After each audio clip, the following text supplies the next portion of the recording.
Thank you, everyone, for joining us this afternoon for the imperative vote, Black men, women, and their families.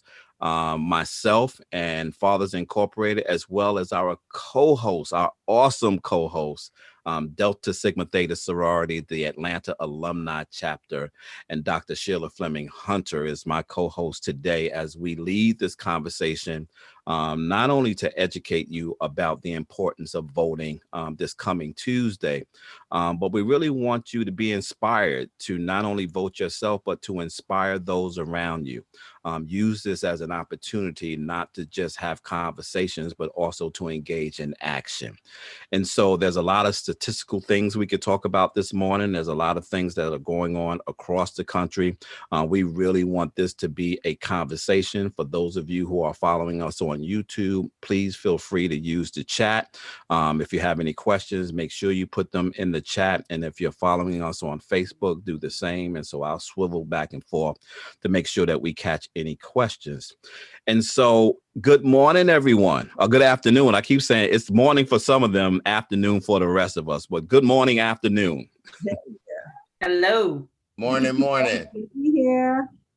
And so I have some awesome, I just told you about my co-host, Dr. Sheila Fleming Hunter. She has been, listen, there's not enough that I can say about Dr. Hunter.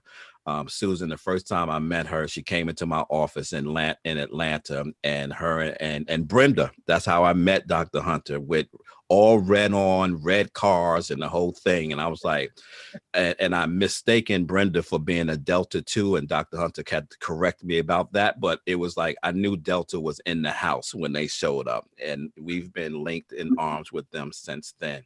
And let me just say that Brenda Coleman is the leader of Atlanta Cares and the University for Parents in Atlanta. Yes, and we love her. I love both of them. They both know they got me under their fingers, Susan, that anything they call and ask me for, I say yes.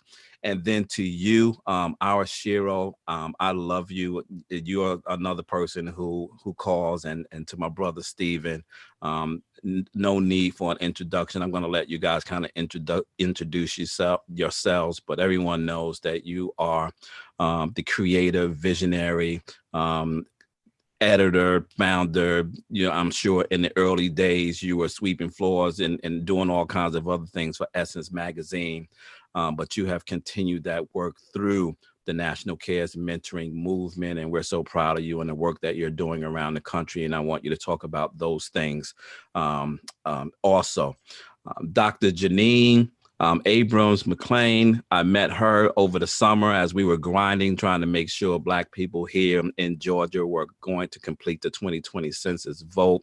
I've been watching her online talking. She don't know I've been stalking her, but she has been, she is burning up the nation right now, getting people fired up, not only about the census when we were doing the census work, but also about voter getting out the vote.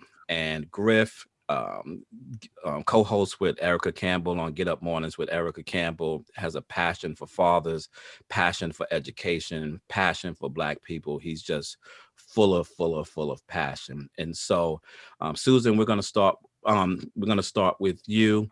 Janine, then Griff, that's tell everybody a little bit about you. And then Dr. Hunter, I'm going to give it to you to introduce yourself and to also give us the purpose for today. Well, Susan L. Taylor, and most people know me from Essence Magazine. I was the beauty editor, then the fashion and beauty. Susan, we're going to start with you. Janine, then Griff. No, we're good. Keep going. Oh, okay. The editor-in-chief of the magazine, and now editor-in-chief emerita, not the founder. People don't know that Essence was actually founded by 4 Black men, but it was women who stepped in as chief editors and advanced that publication and really created what it is today. So today, after Katrina just devastated New Orleans, the site of the Essence Festival, I said to the Essence family, we have to do something that's deeper, broader, and more nourishing to the souls of our children who just need more than what we're giving them. And what we did was we, right after Katrina just devastated New Orleans, we created Essence Cares. And it was a call to the 500,000 Black folk who gather in New Orleans every year to go back to their respective communities and begin to mentor. Find a mentoring organization that's serving our children and undergird them. And so that didn't happen exactly as I wanted it to do. And Tommy Dortch, right there in Atlanta, 100 Black Men, he just said, I will help. And Tommy launched the first affiliate, which was in Atlanta. Now we're in 58 cities. So what we do is we recruit mentors, we train them, and then we deploy them to where they're needed, to youth serving organizations, children who are incarcerated, and also to schools. And now we've built programs that really heal the trauma of living in poverty and that are executed by psychologists like, Dr. Fleming Hunter and others in several sites across the country. So that's our work.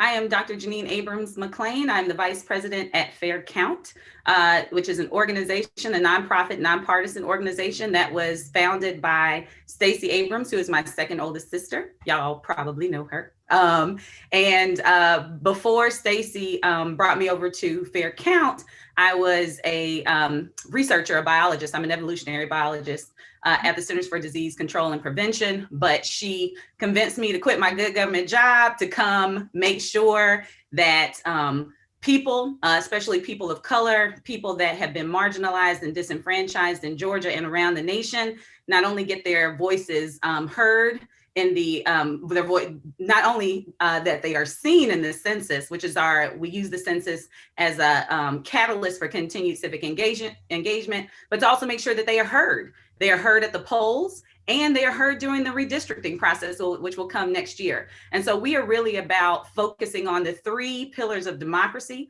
census, voting, and redistricting. And right now we are heavy on GOTV, trying to make sure that we're getting the count out, especially in communities that have been historically undercounted in the census. So we're doing long-term power building in a lot of communities that are often left out of the conversation. And in Georgia, that's pretty much everybody outside of Atlanta. So we are doing the best that we can, doing long-term power building across Georgia and across states in the US. And so I'm very happy to be here today.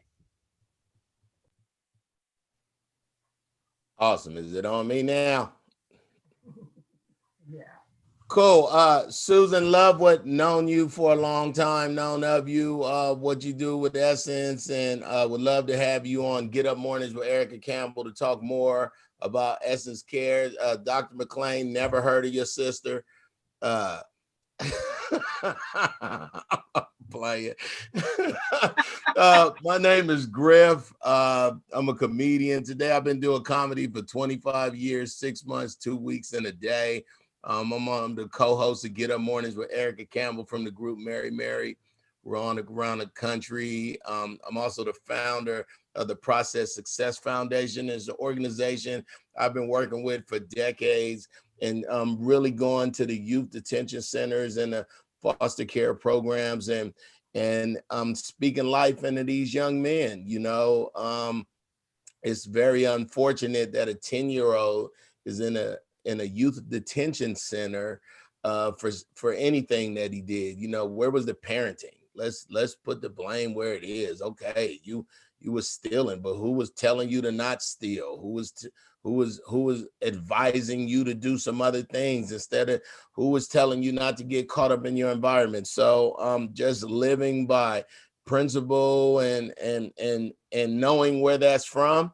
I try every day. I don't try. Try is a quit word. People try to do stuff every day. I actually work on very intentional to help the young people and partnering with people like Kenneth and his foundation. And I love boys that become men and can go back and thank men for making them that way. So I'm happy to be a part of this.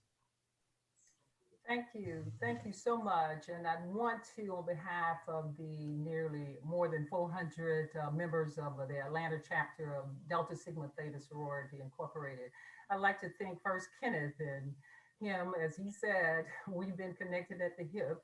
And it's inadvertently, but good, related to Susan, our shero. She is my shero here on earth. And as a result, I want to thank Susan as well, and Dr. Jeff and Griff and Janine. It's good to meet you. I've worked with your sister in her gubernatorial campaign, and I know that you all are dynamic women, and we're in good hands. I want to also announce or let you know that Delta Sigma Theta sorority announced recently the launch of our new political action oriented 501c4 organization. It's called D4 Women in Action, a DST for African American Women for Political Powers. It's going to be euphemistically known as D for Women in Action. And Delta is the first Black Greek letter organization to establish a 501c4 because we see what's happening in our country. And this new entity will be used to enhance Delta's political presence and build a pipeline to advance the status of Black women in politics. Deltas continue our 107-year legacy of uplifting our people through action on all levels, and action is needed on all levels. Black men live 7.1 years less than other racial groups. They have higher death rates than women for all leading causes of death. They experience disproportionately high death rates in all of the leading causes of death. 40% of Black men die prematurely from cardiovascular disease as compared to 21% of white men. The percent of Black men aged 20 and over with obesity is 37.5%, and for Black women is 56.1%. 12% of Black people are uninsured today. We have a 16.8% unemployment rate for Black Americans, topped of that for whites is only 12.4%. And this was reported last Friday on the Bureau of Labor Statistics. The highest rate was among Latino voters, workers, 17.6%.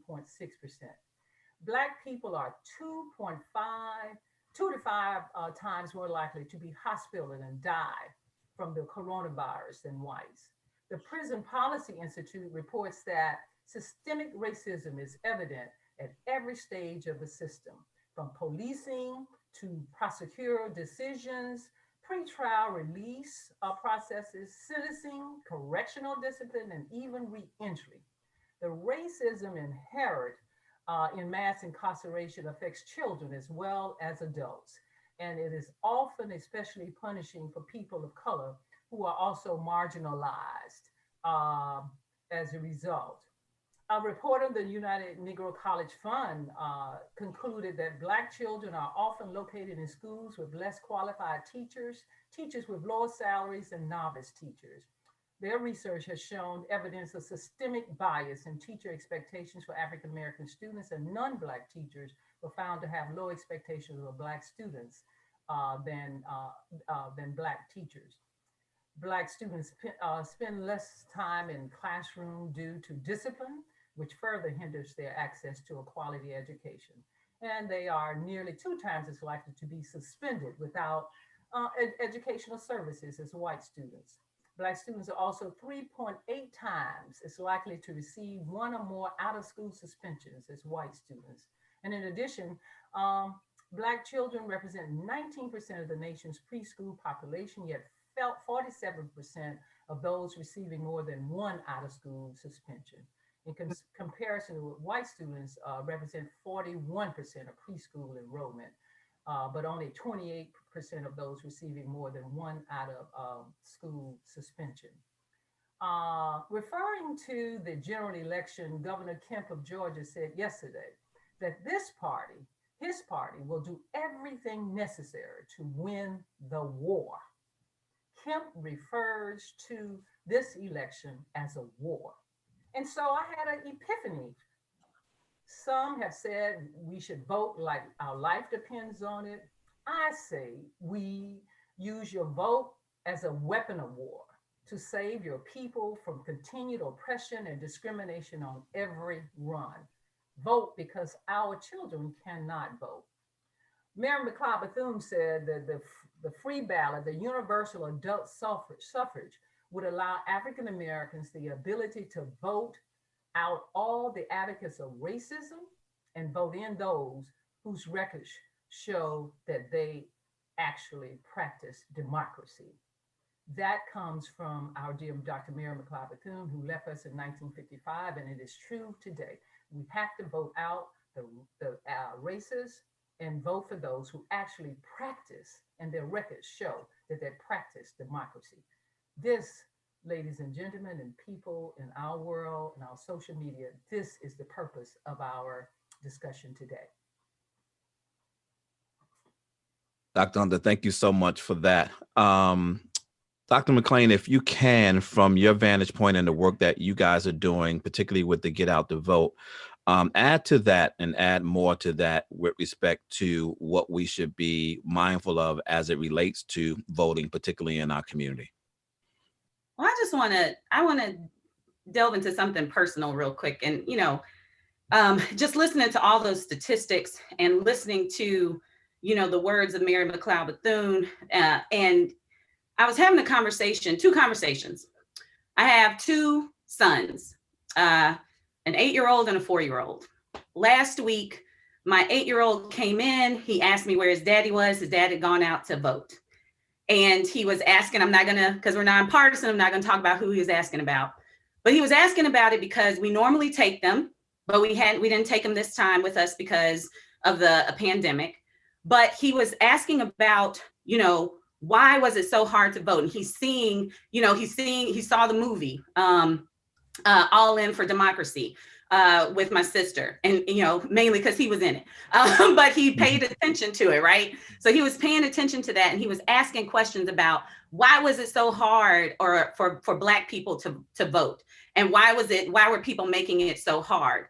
And I ended up telling him, I talked back, through our history, about history of racism, about, what my parents went through, and just really explaining to him, really trying to explain to him our history. And I was telling my mama about this, and she reminded me when I was in junior high or high school in South Mississippi, in one of our classes, they played Eyes on the Prize, the PBS special. And when they were showing Black people getting dogs sicked on them, being sprayed by hoses, my classmates, Black and white, were laughing. They thought it was funny. And I remember going home being so upset and telling my mama about it. And that's part of the problem that we have right now, is that I'm 38. So these are folks that are my age that were laughing at the civil rights movement, and we act like it's so far behind us. We act like it's been centuries and centuries. This was my mama and my daddy, my grandparents. I knew my great-grandmother, who was a sharecropper and worked so hard that her toenails fell off. And part of the problem is that we don't have the conversations like I had with my 8-year-old son. We don't talk to them about why it's so important. We don't talk to them about our history, and that they need to understand that history and take that history and use it to motivate them to make changes for the future. And so that's the main, and Kenneth, you were talking about your nephew and taking him to vote. And I just had to get that out before I talk about anything else, is that we have got to talk to our children. We have got to share our past so that we can have a better future. And that is one of the things, at Fair Count, we are focused on not just the census. We are now out there getting people to vote. We are working with national organizations and local organizations to send text messages, to do phone banking, to drop lit at people's houses so that they know the importance of this election. But we're also giving them planting the seed that it's not just about this election. Yes, vote like we are, use it as a weapon. Vote like your life depends on it, but you can't stop in November. You can't stop next Tuesday. You have to go into 2021 and beyond, and every single election make your voice heard. So I'm gonna get off my soapbox and I'll pass it back. Listen, thank you so much, because I was really trying to okay, let's ramp into this. Let's get on the on-ramp and let's give everybody all the statistics and the researchers, because those folks out there, they want to hear that stuff. But thank you for setting the Sunday afternoon dinner table. Now I don't have to worry about that anymore. Now let's get into the conversation after we eat and we're waiting for dessert, right? Let's get to that point at the dinner. So Susan, based on what you just heard, talk to us, and then Griff after Susan, talk to us a little bit about your feelings and your concern about the current political climate, particularly as it relates to us, because I think the way that Dr. Hunter set the table for us, and then and the gap between what she did and how Deneen jumped in. That's almost the climate today. It's like once we talk about, we get out there and we do our tailored and we do our nice messages, and people don't want to hear that. They want to get right to what are we doing? Help me understand why I'm feeling what I'm feeling. Talk to us a little bit about your feelings, Susan, and the atmosphere that we're in right now, and how this atmosphere is much different today than it has been in past elections. Well, let me respond to what Dr. Sheila and Dr. Janine said. You know, these are really toxic times. The most difficult thing for us as individuals to do, and certainly for the population to do, is to really look in the mirror and to be self-aware. You know, Dr. Abrams McLean, that you said that students, both Black and white, in your high school class laughed at people being abused, bitten by dogs. That is more an indictment of us than it is them. Because what we've done, and this is since, you know, I'm the oldest one on the panel. I'm going to be 75 in January. And I grew up right here where I can see Harlem, going to the Cosmo Theater, hating cartoons because they were violent. Violence is a part of our culture. It is required for entertainment. So violence doesn't shock young people so much. It didn't however many years ago when you were in high school, and it certainly does not now. You know, so that's the first thing. Secondly, we're an ignorant population. Man. Civics, they're not taught in schools. So young people have no idea of the importance of the vote. And the vote is certainly something, in gerrymandering and all, but the vote is something that Black people have always been denied. There's always been some mechanism put in place to derail that. And the major one, of course, is the Electoral College that has to be addressed and dismantled in some way. But I'm saying that this is a moment, and you said it, you know, Dr. Janine, it can't just end with November 3rd. We have got to become politically aware. I'm so annoyed that our sanctuaries are empty all day during the week, when we should be meeting on Saturdays or Sundays after church, Wednesday night after prayer service. Right. Some kind of time, bringing our people together. We don't have a strategy. We need a strategy. If you ask the average Black person, what is it that your leaders are asking you to do? You know what they would say? Vote. Beyond that, we couldn't name one thing. So more than looking outward, I'm looking inward. And I believe in divine order. I think that the Holy Spirit doesn't give us anything without a purpose. You know, we can say that, you know, this moment has come to lift our consciousness. And it took this trifecta of the virus and the political just tumult and what's happening in the streets and the fear that we all feel in our own hearts, you know, to awaken us. And I think that that's going to happen by whatever means necessary, as Malcolm would say. You know, we are being awakened. And this moment of being woke has got to be more than a moment. It's got to be something that we sustain. We have to understand the importance of all the elections. And we have to show up as passionately and as pointedly and as determined as we're showing up today. Griff? Wow, that's so good. Susan's awesome. So let me just say that. You know, when I think of what Susan just said, it also starts with the curriculum in our schools, what our kids are learning. They're learning nothing about finance. They're learning nothing, you know, outside of accounting. They learn, you know, government and economics is a joke. You can ask any African American out of the 14% of us or 13% of us in the country to name 5 countries in Africa, and they won't be able to. You know, we have to fix our mindset. I'm the second oldest or I'm 49. I just turned 49, and I don't remember, my parents didn't talk about voting. They didn't,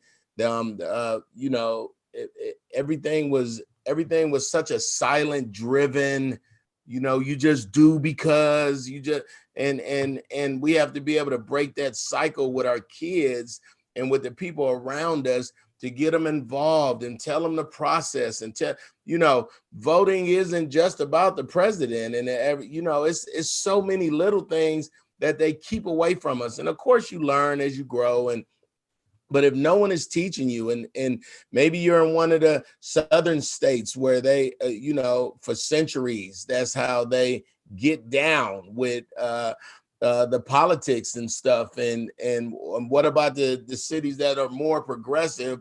We need to cross learn.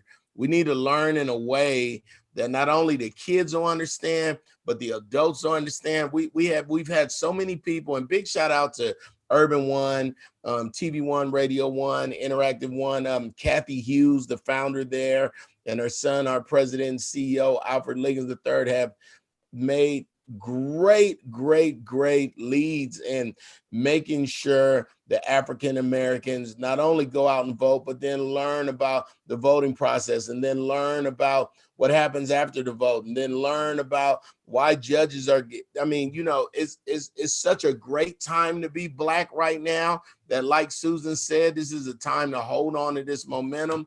But now we must collaborate. We must come together. And we must not, instead of saying, why is he in charge of, we must get someone from the West. We must get someone from the East. We must give someone from the North, from the South, so they can all come together. And then let it be a collective of leaders.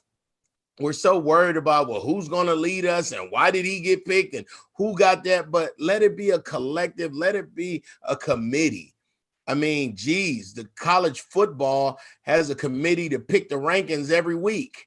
And they've been doing that for the last 5-6 years. So it just has to be a better way to get information out to us. But I believe it has to change in the curriculum at the schools, because until that changes, we're going to still be 17 and 18-year-olds not knowing anything outside of what our parents taught us, if you had both parents in the household.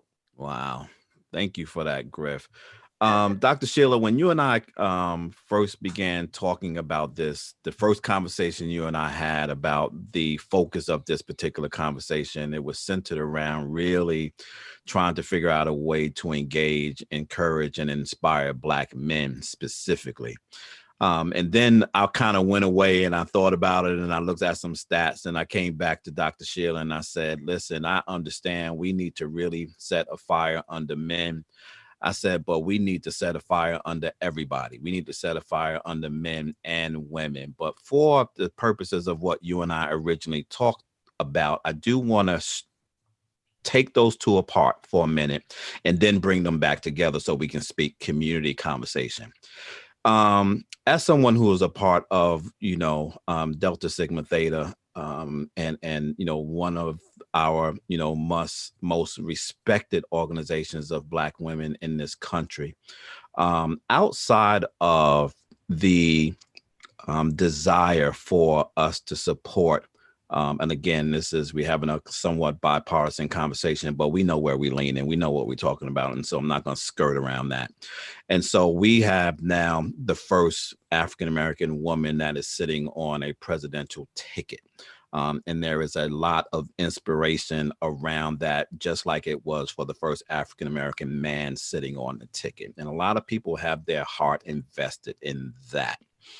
Outside of that, what should be a focal point specifically for Black women to encourage all of us to get out to vote, other than just voting for that side of the support? It's got to be something else.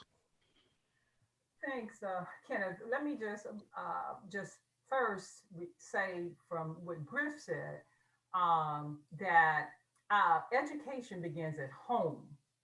And that is, to me, not only education, but everything starts at home. And so for me, as a Black woman, and we need to be aware that we have an extra responsibility now, we've always had it, to make sure our children, just like Dr. Janine just said, she went back home to her mother. I mean, my 7-year-old grandson knows now, if he hears something that's kind of racist, he'll come and tell us. So that's because we groomed him. We have to do, now I know that there are parents and we have a lot of people who are not ready and able to do it, but we have to. And that's why I love the National Cares Mentoring Movement, because there are other adults in children's lives that can bring to bear this whole idea of educating our children, especially about our culture and who we are. I wanted to say that because I think it is so important. The curriculum in the schools and all of that, that's another issue that, is eternal. And it's kind of like for Black women, we have always, you've heard about Project 1619. I mean, there were women in the 17th century, in the 1600s, suing in 1700s, suing for their freedom and the right to vote back when we were still slaves. And so the same is the case for Black men. And so we have had in this country a tradition of first pride. And that's part of how we get where we are. And that whole pride is democracy. This country was built on democracy. And so we're all like, and it was an experiment that had not happened in the history of humankind. And at the same time, this country was bringing people, enslaving them, snatching them from their homelands and bringing them over here. So we have in this country some parallel, this whole idea of pride and democracy, and that's something we can build on. But we also have to look at these contradictions at the same time and how we address them today. We've been doing it, and as Susan has said, there's not been a time in American history where Black people have not been respected as human beings. And that's the crux of the matter in terms of the vote. If you are allowed to vote and people respect that, that means they respect you as a human being. And without that, then you are not a human being. And so for our country, for here in America, where our ancestors helped build, where if it were not for our ancestors, we would not have been the most powerful country in the world by the 20th century. We never want to forget that. And these are the things we should be teaching our children. Yes, the majority of us were slaves, and without those slaves, we could never have been the country we are today. And so we aren't going anywhere. We are staying here and we are honoring our ancestors, and we will continue to do that. And so for Black women, for Kenneth, that you ask about Black women and what I think what happens in terms of the vote, and there's not empirical data on this, but I think Black women vote regarding their community, their children, their people. And it seems to me when talking with, and of course, this is just my experience, Black men vote issues. And that's where, that's a good thing, because that's how we get to Amy Coney Barrett being sworn in yesterday, the Supreme Court, because it's the Republican Party was focused on that since the 1980s, that issue. They didn't care about anybody else, what the issues were. They didn't care about racism. They didn't care any about healthcare. It's issues. And so one of the things I think we should, as Black men and women, come together to understand that issues are important, yes, but we want, as in terms of how I see Black women, we look at the big community, the whole community, to say what Mary McLeod Bethune said. Look at this whole racist system. Who advocates for democracy in what they do, not what they say, and who doesn't? Those are the differences, I think. And finally, I would say, I've said this to many of the political operatives that I know, and you've alluded to it. I think Griff alluded to it. When are we going to have another convention of Black people, like they did in Gary, Indiana? We need a convention now to kind of break, because we are a lot more organized than we were back then, in the sense that there's so many organizations out there who are doing the same thing or have parallel missions. At the same time, because of our numbers and our percentage, we need stronger leadership that has come as a result of many minds coming together to determine what it is we need to. And I'm just going to put this in. I'm a reparationist. I'll leave with that. Yeah, no, I love what you just said. And I think, my personal belief on why that doesn't happen is because we believe everybody has to come to the table with the same idea. Right. And if everybody doesn't have the same idea, then we don't want to come together. I told a friend of mine the other day, you have to listen to the opposition. You got to follow the conversation, because if you don't follow the conversation, you don't have a context with respect to where your position sits. You can't just surround yourself with people who think like you, talk like you, want to be like you, and you got to be in other spaces. Dr. Janine, you, as well as your sister, have become, powerful voices in our community today, not only speaking on behalf of Black women, but also speaking on behalf of Black men and speaking on behalf of Black communities. I listened to Stacey Abrams in Columbus, Georgia, get up on that stage and heard the passion come out of her as she talked about the importance for us to be focused on matters of Black men. She talked about all races and all colors and those things, but you hear a different passion when she talks about those people she care and love the most. What have you seen out there as it relates specifically to Black women that we need to be focused on specifically as a community to ensure that we get the right vote across, so that our Black women in our country get what they so desperately need as well? I think that, when we were working together, you worked with Fair Count for Black Men Count, right? And that was making sure that we could make sure, so that we could get Black men seen in the census, and now working with that to make sure that they are heard. The passion that you've heard come from Stacey, and if you talk to any of us, is because we have, our brother has, and I have friends that have been in and out of prison. I think that for Black men, and what's mostly, and it's not talked about a lot, when we talk about mass incarceration, Black women are often left out of that conversation too. There are Black women who are having children taken away from them when they are in prison, and they're also having their rights stripped from them if they have a felony, they lose their right to vote. And the problem is, for Black men and Black women that go through incarceration, when they come out, there's very little education about how they can restore those voting rights and take back their power. And so the stuff that you're seeing in Florida, I think we need to see that across the country. And so that's one message that I think we need to get out to people.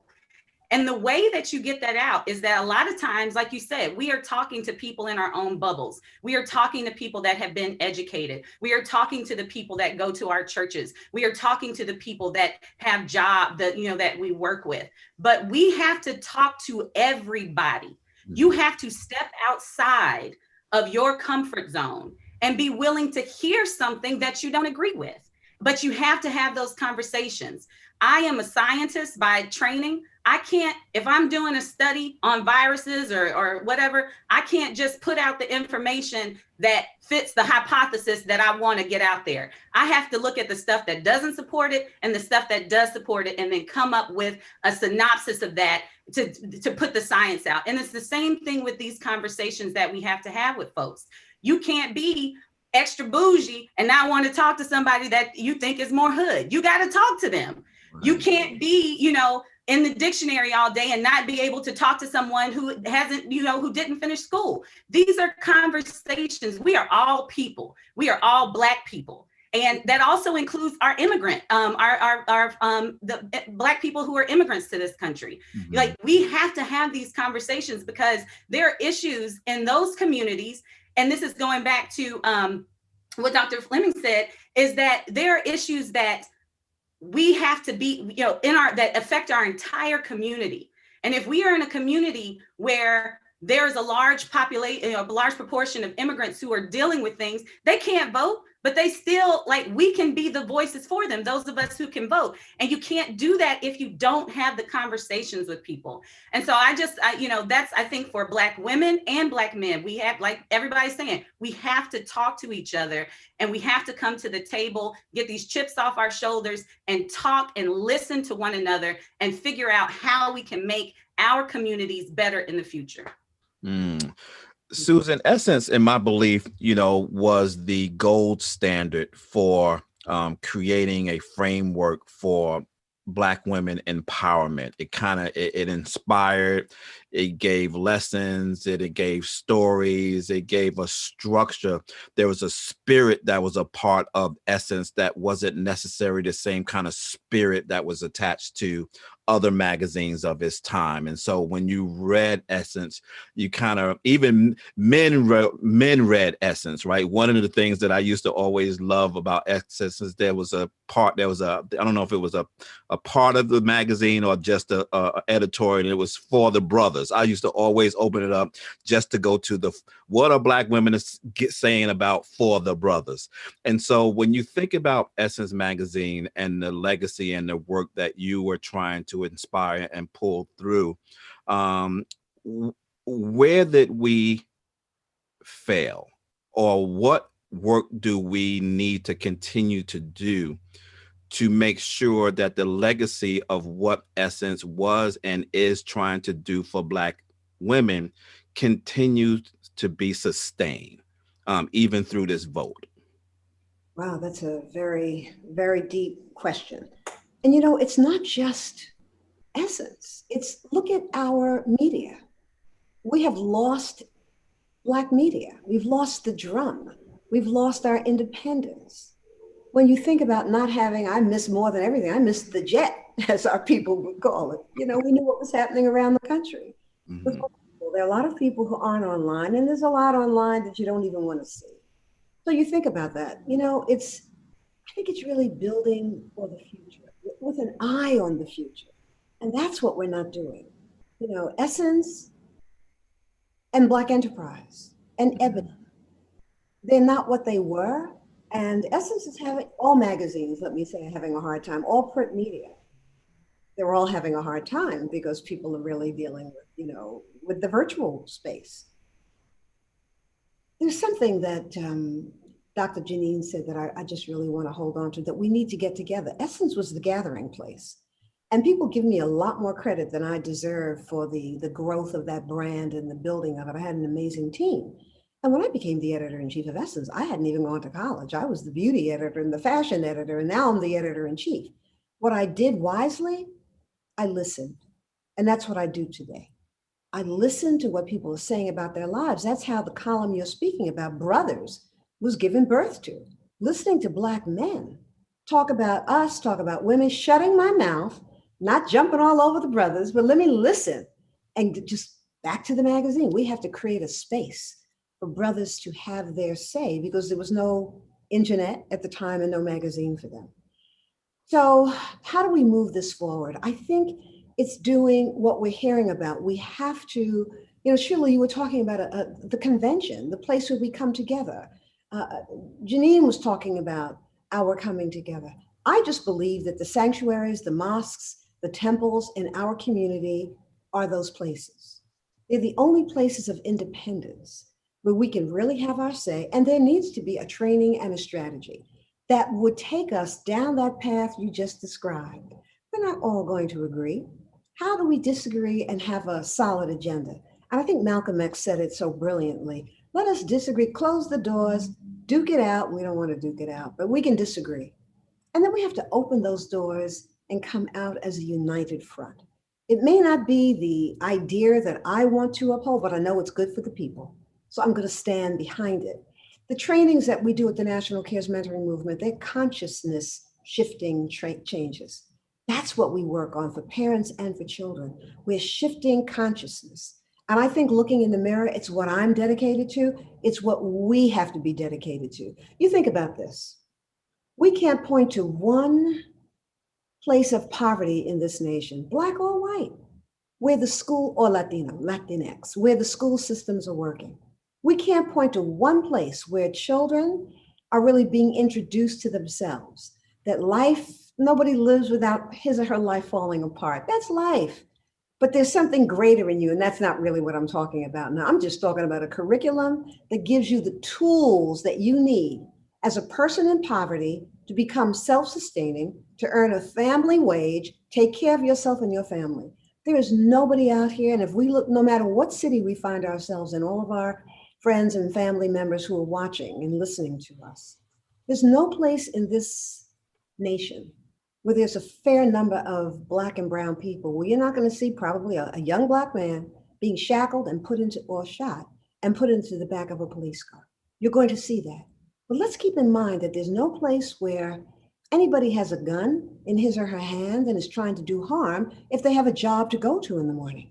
But we're graduating people from high school reading at a second grade level, disallowing Black people to read. That goes way back in our history, and it's the barrier.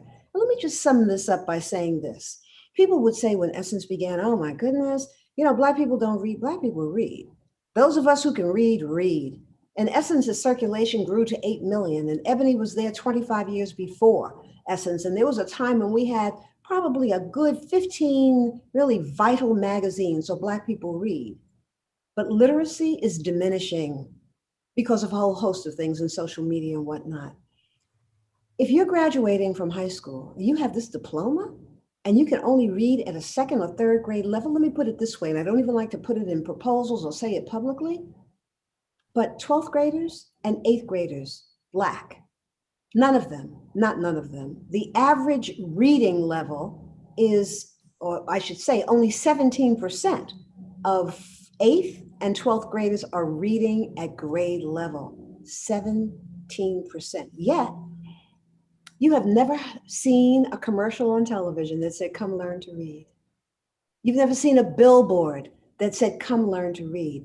These are the things that I'm still trying to raise money for this because we're going to create that model. Dr. Sheila knows that everything that we create, we're replicating. And that's what we have to do. Let's find a place right there in Atlanta where we can take one of those progressive sanctuaries, bring the people together on Sunday after church or Saturday afternoon and show films like the ones that, that focused on Tracy Abrams, the film that you mentioned, All In for Democracy. I haven't seen it. I want to see it, It's show Selma so we can see what people risk to learn how to vote. See the documentary that just came out. It's a PBS documentary. I beg everybody to see it, Driving While Black. In 2 hours, you can teach people what you can't do in a whole semester of school.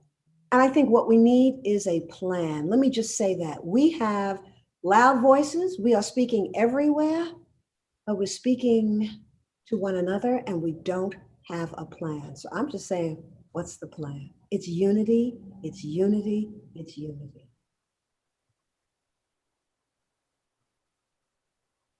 You're muted, Kenneth. No, let him keep Dr. talking. Janine, I know that you, I know you have to jump off in a few minutes, but I want to segue what Susan just said and give Griff a chance to kind of answer this question. Griff, there's an African proverb that says, if you continue to let the hunter write the story, the lion's story will never be told. And so as someone that sits on a syndicated morning show every morning, why is it so important for us to be able to find mechanisms of telling our own story?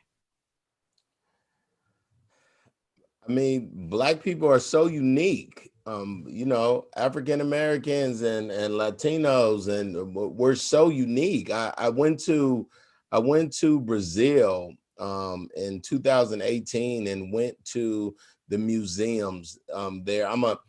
Susan, unlike the people you were talking about, I'm a bit of a bibliophile. I've raised 5 bibliophiles. We're readers.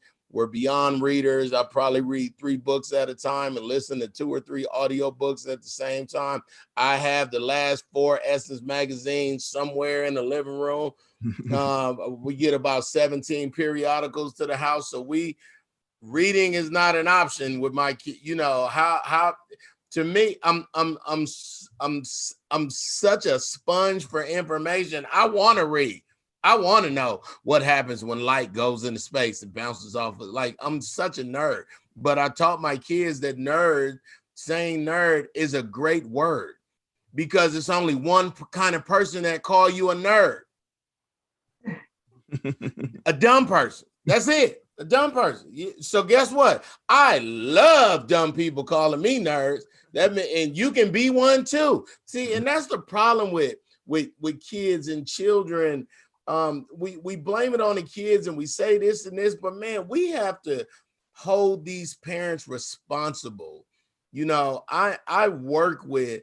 I found Kenneth because of Dad's reading. That was so big to me. I think it's so cool when a dad. I have daughters. I have 2 daughters, and I have been taking them on daddy-daughter dates their whole lives. They know what it's like to know girl, niece, daughter, girlfriend, fiance. Nobody opens the door by themselves. Nobody is taking out trash in my house that's a woman. Like, no, it's just some things that no woman is going to pump her own gas.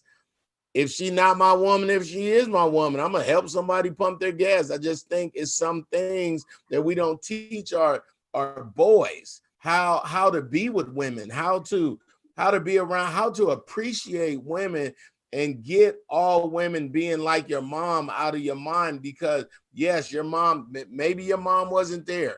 Maybe your mom wasn't in your life. Maybe you was raised by your grandma. So now automatically you feel a way about a thing, and that's a trigger. And I'm gonna just end with this. All Black people should go to a therapist. All of them. Amen. They should go to a therapist. You need to lay on a couch. Tell them everything that's going on with your life. Tell them the fact that you think something is wrong with going to a therapist. That's like an alcoholic saying, I don't need help, you know? So Black people have been raised to deal with dysfunction. That's not a great thing. It gives us an edge on other people because they don't have to see the things or go through the things that we have to do, a good portion of us. And that makes us clever, but it also puts us in a category that Susan was talking about. It also puts us in a category when you're 18 years old and you can't read. And that's very, very unfortunate. And that's what I'm working on changing, man. I just believe there has to be a bridge between the older brother. I'm almost 50. I should be mentoring a 30-year-old. That 30-year-old should be talking to an 18-year-old. That 18-year-old should be pouring into a 9-year-old. Like, it has to work like that so we can all hold each other accountable. Thank you so much for that. Janine, as you step away, and Dr. Jeff will be on, but we got so much. I told you, Susan, that this conversation was going to go fast, and we haven't even got to the things that we talked about. But I do want you, Dr. McClain, to talk about, specific to the vote, what's at risk for Black people? Like, what if we don't do this thing, if we don't do this thing right, what's at risk? And then the second part to that question, what are the things we can't complain about? If we don't do this thing right, what do we have to stop complaining about? That's a loaded one right there. Let me readjust myself. I think everything is at risk. I think we are in we're in a time that I know my parents were hoping we wouldn't see again. We're seeing. I'm gonna throw it out there. I have a friend, not a friend. I have a classmate that I went to school with who is running for office in Arkansas, who is all over the news right now because he dressed up as the KKK and got expelled from our school, right? And these are the folks that are, he showed himself back then, but he also hid it enough so that he got to a point where he was actually competitive to represent the people of Arkansas. And it took my former classmates calling him out on a national stage for anybody to say anything about it. And so what we're seeing now is a reversion back to what my parents and grandparents and fought for. That's what we're seeing. And so we are at risk of losing everything that they fought for. And the reason that people need to vote, the things that we've talked about, I used to teach high school. I know what you're talking about. I taught first generation students at UT Austin to help them get on track so they could graduate because they came in with a lower, not as prepared, right? And so we need to, if you want to see changes in the educational system, if you want to see changes in the criminal justice system, if you live in Georgia and you don't want to be in a state where Black women are more likely to die from childbirth than anywhere else, that's why you need to vote. Almost every single issue that we have talked about today, almost every single issue that you see in your community won't necessarily be, voting is not a magic, potion, but it will help start the change and bring about change. And if you don't vote, then you don't get to complain about none of that. You have to come out here and say, hey, I don't like this. I'm going to raise my hand. I'm going to write this down. I'm going to cast my ballot to say that I don't like this and I want this to change. And if you don't, then I don't want to hear about it. And what I want you to do, and when you get mad because I tell you I don't want to hear about it, then I want you to go and vote. Because there are times, even if you pass this, like I said, you will have numerous times to vote at the local level to change the school board so that you can get representation that you need. That's what this is all about. And so I know I have to jump off in a few minutes, but my thing is vote. Everything is at risk. And I don't want to hear nothing if you don't vote, except for how do I vote? That was such a Black woman phrase like that. Man, I don't want to hear nothing. I don't want to hear nothing. I don't want to hear nothing. I don't want to hear your mouth no more. Go sit down somewhere. I ain't trying to hear nothing. Be quiet. Griff, you also have to jump off as well. And so answer that question as well. What's at risk and what can't people complain about? Well, wow. It's so much more than what we think. They just appointed a judge who's going to be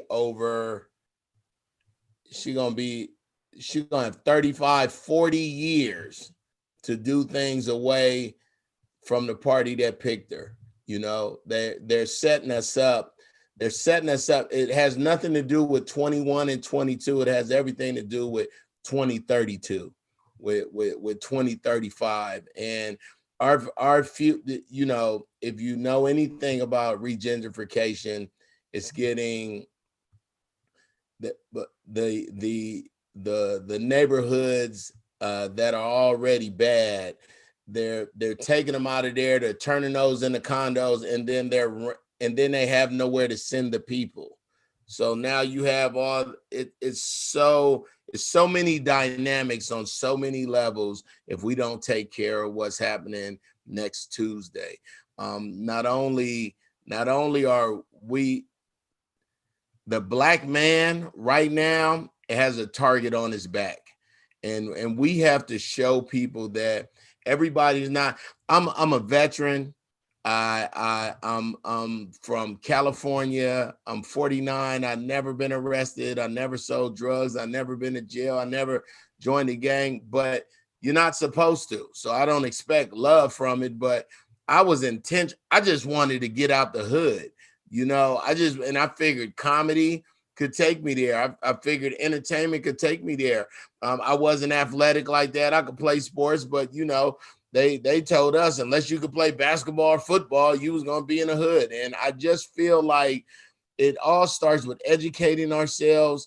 It all starts with learning more about, I know for a fact that it's 340 something million people in America, but only 150 of them or 170 of them have passports. That means you can't go to Canada or Mexico, and that's part of North America. Why in the 5th grade, when we learn about the 50 states and the 50 capitals, the teacher pulls down the map, America is all colorful and Canada is gray and just says Canada on the top of it. Mexico is brown and Mexico is sideways.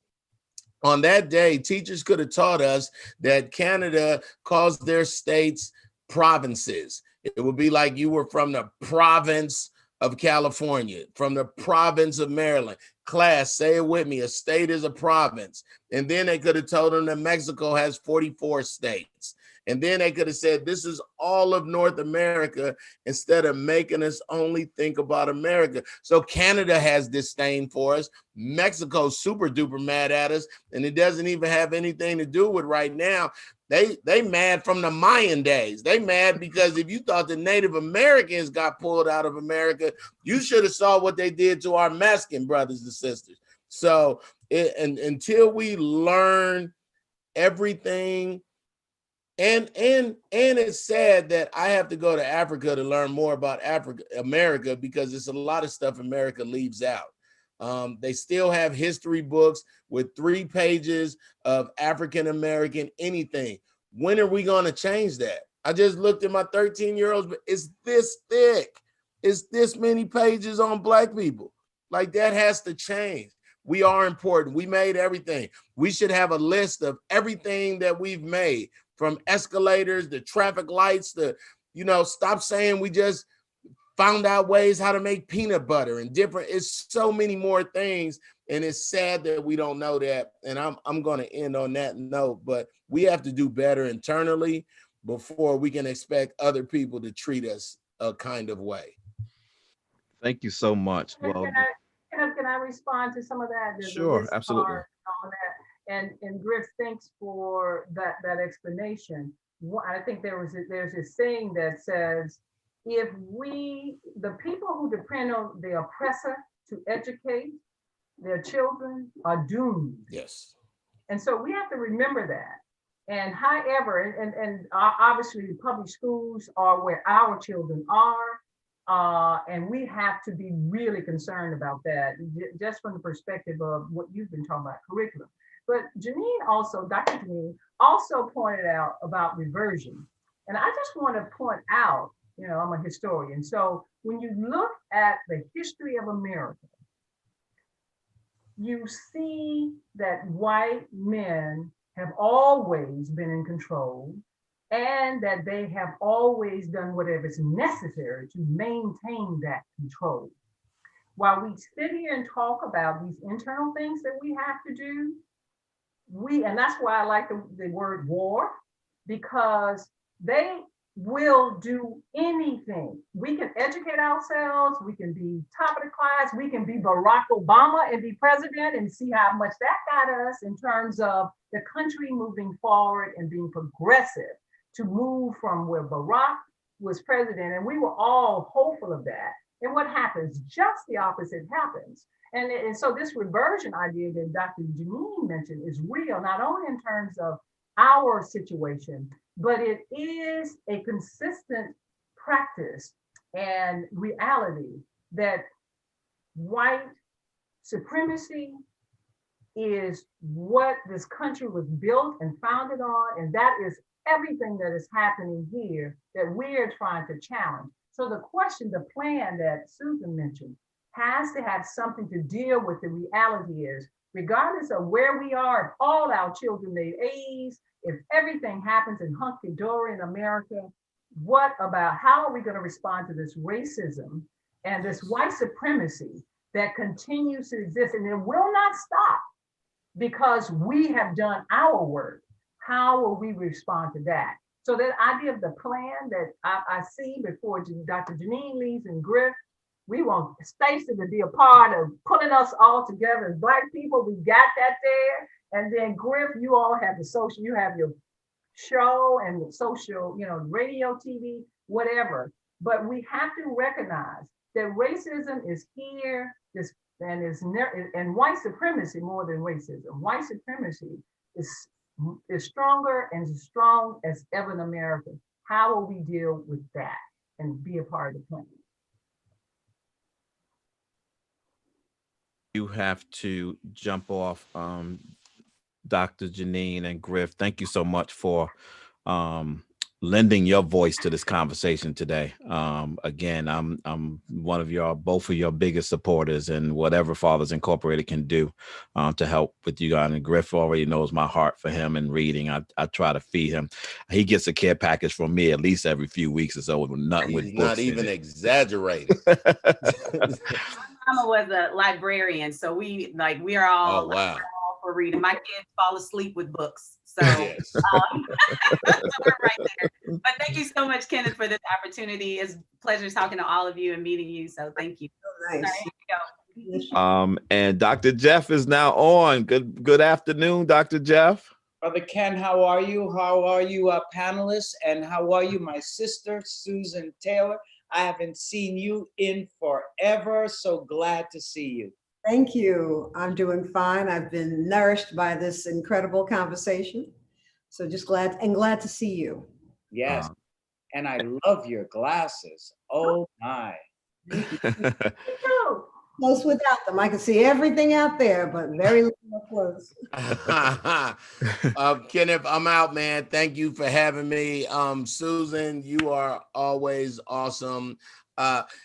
Dr. Hunter, your soror is the executive producer of Get Up Mornings with Erica Campbell, TJ. So please get my information from Kenneth so we can have you guys on the show just to talk more about what we're going to do either right after the election or even before. Thanks, Griff. Okay. Thanks for what you do too. You guys stay blessed. Thank you, Ken. Okay, take care. Talk to you soon. All right. One of the things I'm glad Dr. Jeff is on, his photo jumped away, so hopefully he'll get back in. Great segment, great way. I got a couple of, I've been getting, my phone is just blowing up and I'm trying to pay attention to the conversation and to respond to people at the same time, but somebody made a great idea. They asked for me to rebroadcast this on Monday. They were saying that this is a great conversation to remind people of on Monday, the day before election, with the hope that this conversation will inspire people to do that. And so we will restream this segment on Monday. I'll let you guys know what time, and then we'll stream this across multiple streams, LinkedIn, YouTube, Facebook, multiple pages, to make sure that we're kind of all over the place on Monday with this conversation. And so, Dr. Jeff, we've had a robust conversation. We've set the stage. We've really talked to the hearts of our folks with respect to the importance of voting on Tuesday. Talked about some of the issues specifically that are of issue to particularly our community in America. But what I want to shift to now is this area of our mental health, our spirit, and how we're feeling during this time. And so you have jumped on at a perfect time. And I want to start with Susan, since you and Dr. Sheila, since you've already been part of the conversation. And I know Dr. Jeff will be able to catch right on the end and fly with the conversations forward. But one of the things I thought about this morning as I was thinking about our mental health during this time, and I was thinking about Barack Obama's first election and the feeling and the atmosphere around, being able to go to the polls and vote for something that people said would never happen, right? A Black man would never, or a Black person specifically would never run this country. But as I recall that feeling, it was more of a feeling of anticipation. Like it was almost like going to Disney World. It's like, or Christmas, right? As kids, you can't go to sleep because your anticipation about what's coming is like so great that you can't rest. You can't close your eyes. You just want it to happen. And I was looking at that feeling and sitting it up against the feeling that I'm having now, which is very different because it's not a feeling of anticipation. It is a feeling of anxiety. I want it to come so it can go. So whatever is going to happen, we can deal with it so that we don't have to keep thinking about whether or not Santa Claus is going to come or not, whether or not, we're going to be able to go to Disney World or not. It's one of those things like I just want it to be over. And, and I'm trying to figure out what is stimulating that kind of feeling. And I wonder if everyone is feeling that, or if we as a people of color, particularly Black people, feeling that level of anxiety more than anybody else. What do you think about that? Well, I'll just touch on it, but of course I'm going to turn to the psychologists to really, talk about anxiety. Yes, certainly. I certainly have been feeling it. And then I remember I think that's a challenge for us. It's remembering. You know, last year was the 400th anniversary of our arrival. And Sheila, I just want to say that, but for you, there would never have been that amazing gathering that we had in Virginia, in Hampton, Virginia, where psychologists, Sheila organized it all, brought them from everywhere, and an amazing gathering in a church, because I was looking for something and couldn't find it. And I called her and she said, well, let me get on it. And she did.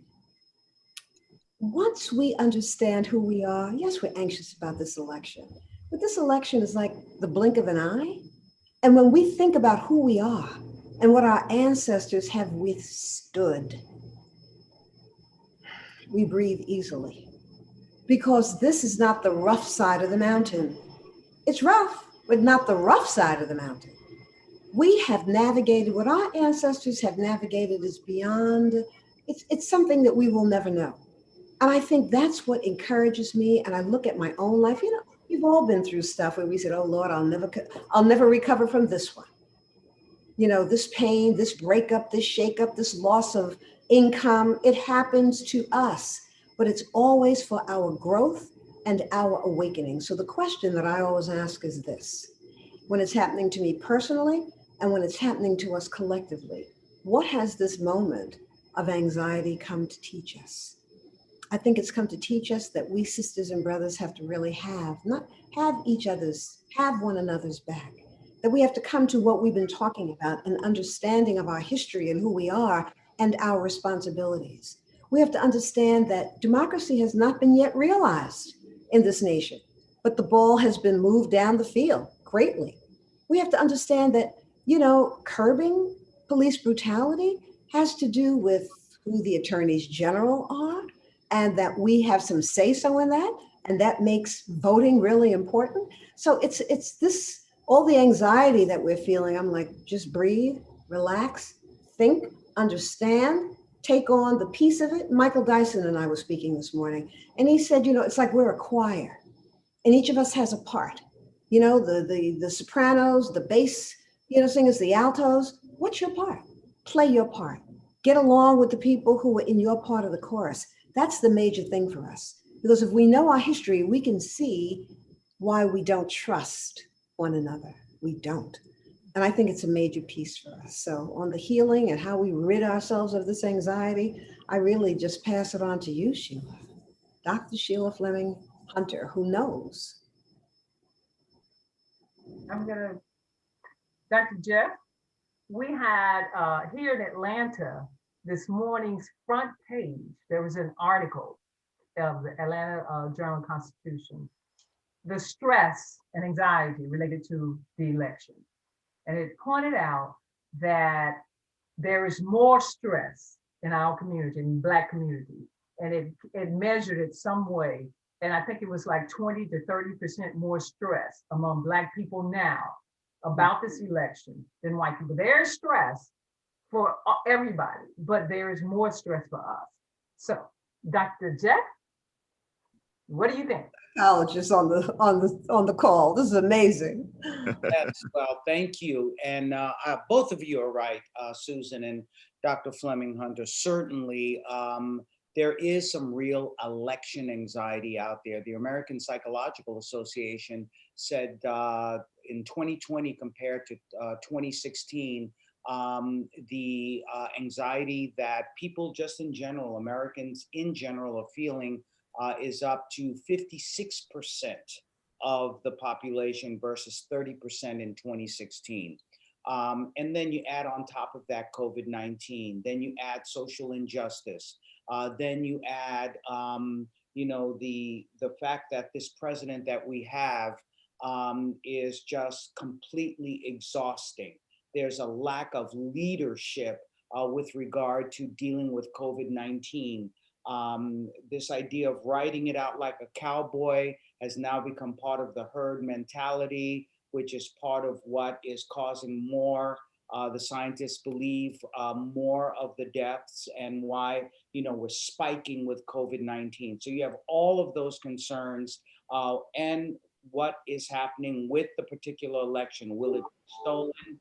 We are seeing voter suppression. So people are tired, but Susan is absolutely right in that what I'm seeing with people of color, and Dr. Fleming Hunter is right that, Black people are experiencing it more because the outcome may affect them more. But again, Susan is correct in saying, hey, we have dealt with tougher things in life.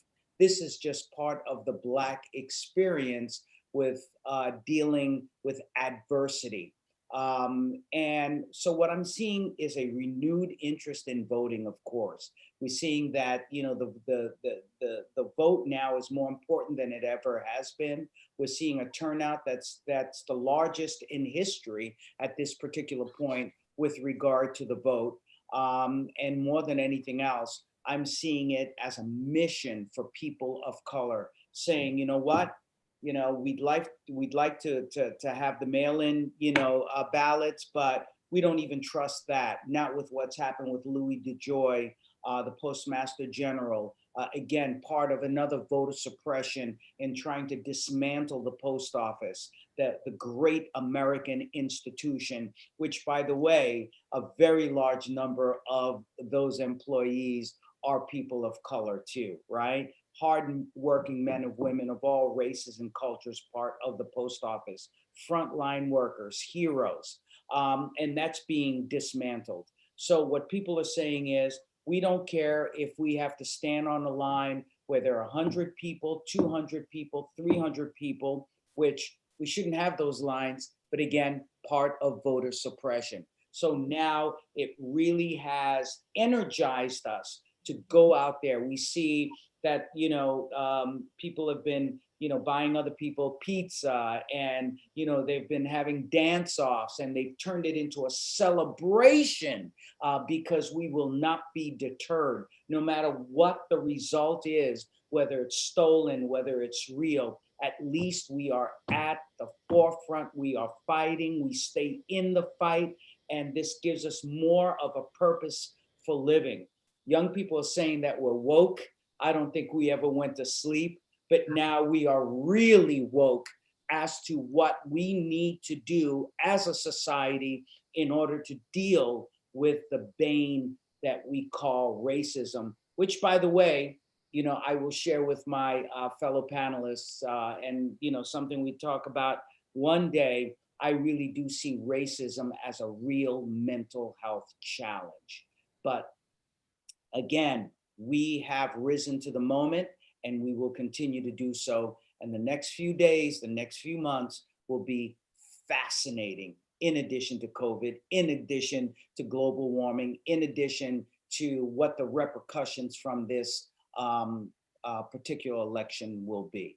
What a time to be alive. as the seasoned saints would say, any day alive is a good day. And so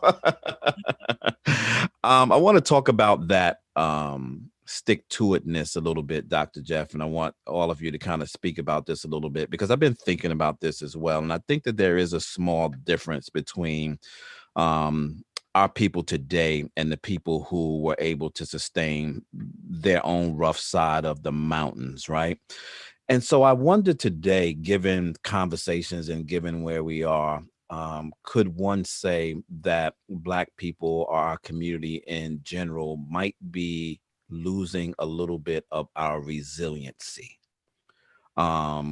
Because of the sustained trauma that we've had throughout the history of being in this country, that we might just be getting to a place where, I said this earlier, we're just tired.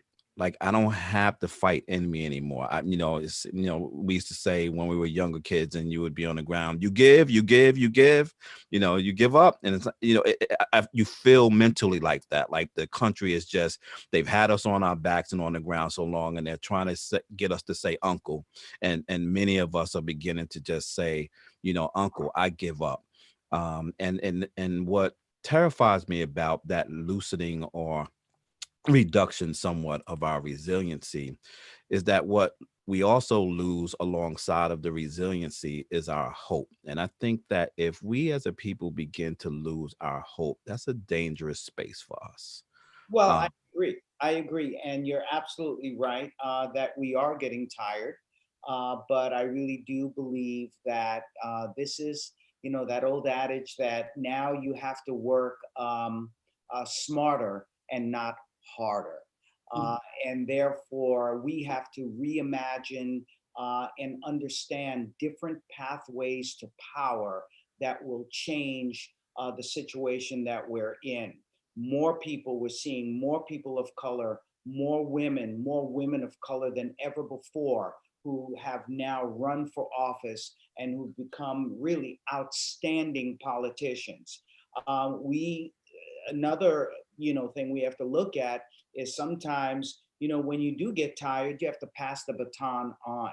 And passing that baton, we see the Black Lives Matter movement. We see the younger generation, they're out there smashing that stigma. The good Dr. Fleming Hunter will tell you, smashing that stigma of talking about mental illness and looking at the importance of mental health with overall health. And we see people who are on the streets every day, peacefully protesting and demonstrating. Now, I may not have the time and the energy for that. My time is to be spent in a different way, contributing in a different way. But I think this is what our evolution is, that we each are tasked with leaving that carbon footprint and making this planet better for not just people of color, but for all people, for our children especially. And our children, the indigo children, I call them, are born and they're different. We see many of them on the autism spectrum. We see many of them have very fascinating personalities. We see some of them are wired into IT and machines and reimagining technology. All of those things are what we need to do to find different pathways so that even when we get tired, we can figure out a different way to be able to contribute and to keep that hope alive. Without that hope, we don't have life. As long as we have life, we have hope.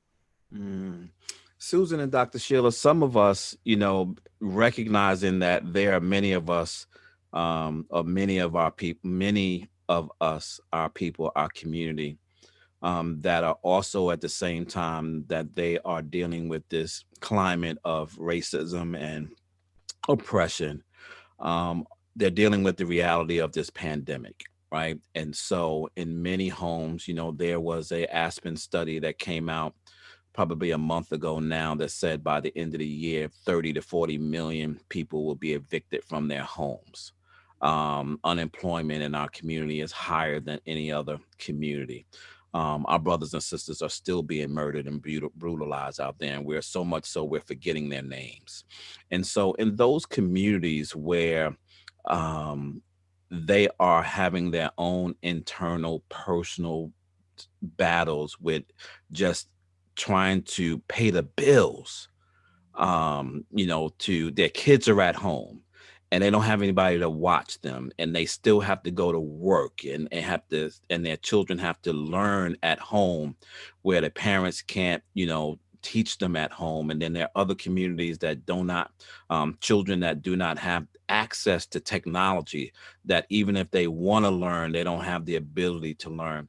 Speak to those individuals, because those are the ones that I believe that are sitting at home and they're hearing the conversation around the importance of going out there to vote, but they really, really, they understand it, but can't put their finger on the energy that it's going to take for them to actually go out there and do it. Sheila, I think that's why I'm so glad that I wasn't born into the life that I live now, and people see you now with your little gray extensions and your cute glasses and, and believing that I grew up this way. I grew up in Harlem. I grew up in I'd say probably it was a middle-class family, but what we had was a village. So that in our church and in our building, you had people who were on welfare and you had people who drove taxis and you had people who were cleaning homes. And my father owned a business downstairs from where we lived in this tenement. We were all in it together. What is so different today is that the village, we're separated. You know, those of us, heroin came and it chased those of us in two-family households who had income away.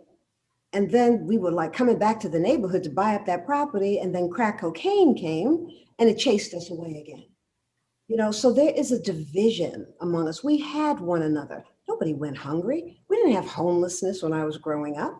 Because if somebody needed a place to stay, they could come and stay with us until they found their way. We don't have that. Now we've become afraid of one another. And I think drugs, you know, drugs is a major factor in that. And one of the things that I think we really have to do is ensure, I wanted to say this earlier, that we need to keep a report card on the people we put in office. We elect people and then we don't hold them accountable. And again, I'm back to the same thing. We don't have an agreement on what it is we want. We want to make sure that what? That people have a decent place to live. We have mayors all over the city, all over the nation who ran on that platform, but who did not deliver, because it's the real estate interests that fund their campaigns and buy up every piece of land and build more homes for the affluent. And what do? We just move on to the next thing until we begin to really keep a report card on, yes, we voted for you. And these are the four things we're asking you to deliver for your vote. And now you have the vote, you won, are you delivering? If you don't deliver, you're not going to be in that seat again. They have no capital to pay for disrespecting and disregarding Black people. So again, rather than looking outward, I look inward. What can we do to knit ourselves, re-knit ourselves together again, begin to trust one another again, to get rid of that toxic stress that is now called epigenetics? It's a term that I learned just about 3 years ago. It's the residual of the 400 years of torture, brutality, heinous acts of violence, being taught to hate ourselves, our looks, our lips, our hips, everything about us. The worst thing you could have said to somebody when I was growing up was that you were African, that you were Black. I mean, imagine. So that's something that we think that we've recovered, but we really haven't. So shame on us if we're raising money for pastor's 20th anniversary and we have hungry children and families in our community and children in schools with no computers and no books. We've got to look at ourselves, not blame one another, not blame ourselves, and know that there's nothing that we're experiencing that we can't fix. We just need a plan. I wanted to, you know, Susan, when you were talking, it reminded me of a new way forward. Susan has this, and I know all the two of you know about it, but Susan brought together kind of what we are talking about doing more from, you know, you did it from the more mental health, psychological and all of that. But Susan has this program of mental health for Black people, but it's been institutionalized in universities for parents. And what it does is it does what we really need to do. We have to come to terms with who we are as a people and know our greatness from inside, and then move out. And that's what this new way forward does. I just think it is the best program out there to deal with lay people who, you know, Griff said all Black people need a therapist. I agree with that as well. But we also need to be able to empower our people, especially parents, with the understanding of who they are, the greatness within them, and how they navigate being parents and all of that. So I encourage anyone listening now to go to National Care's Mentoring Movement site.org and find out about a new way forward. And it can be replicated, as Susan said, anything she does is replicated throughout the country.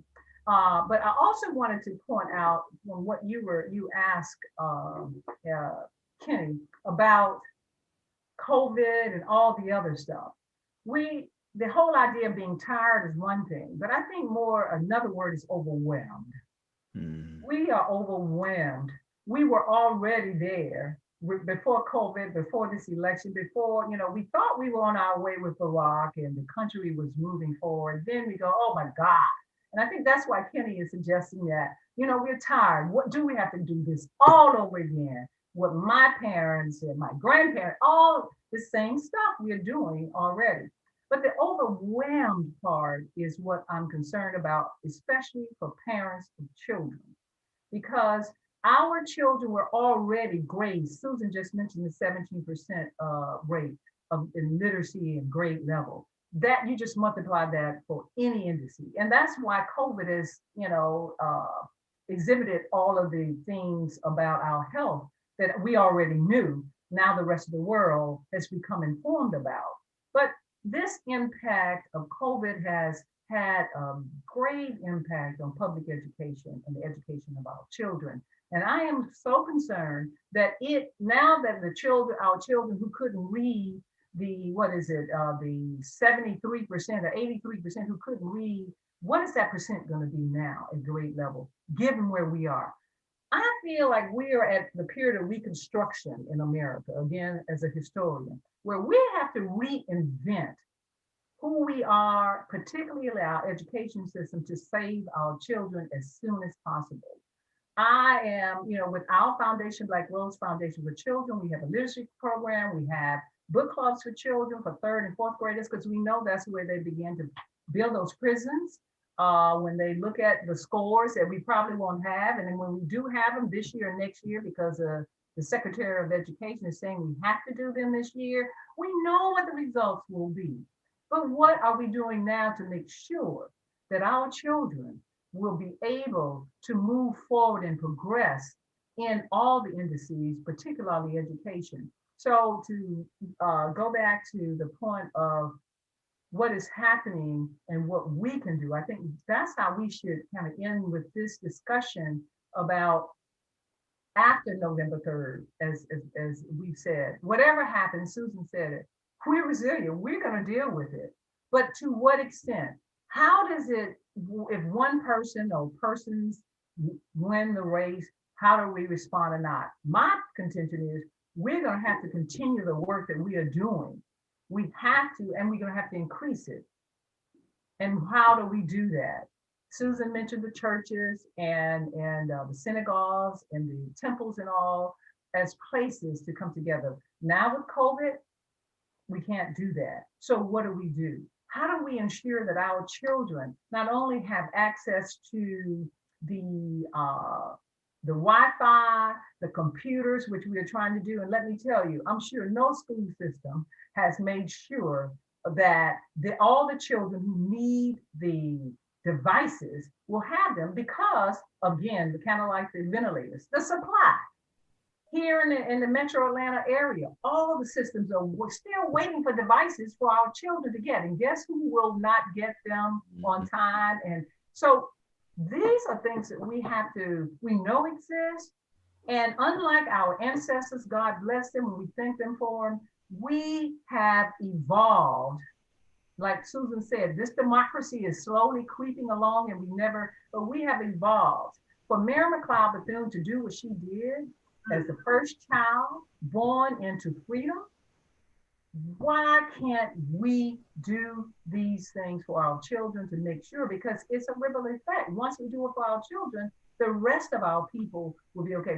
So my point is, we need to focus on our children to make sure, because whatever happens now, in the next 10 to 20 years, those same children we're going to be looking for to carry us beyond and where our ancestors intended us to go.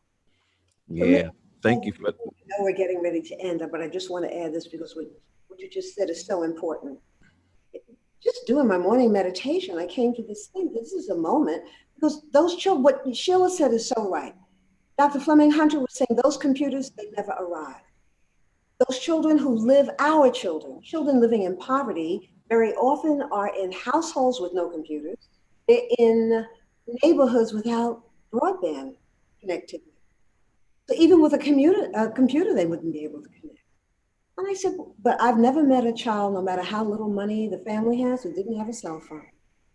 We have engineers working right now on a telephony connection. And we have a group right there in Atlanta too, and elsewhere of educators who are amassing content that is culturally specific. Right. And what we're doing is really, in some ways, I don't want to even say this, I'm going around the system because they're not going to teach our children how to read.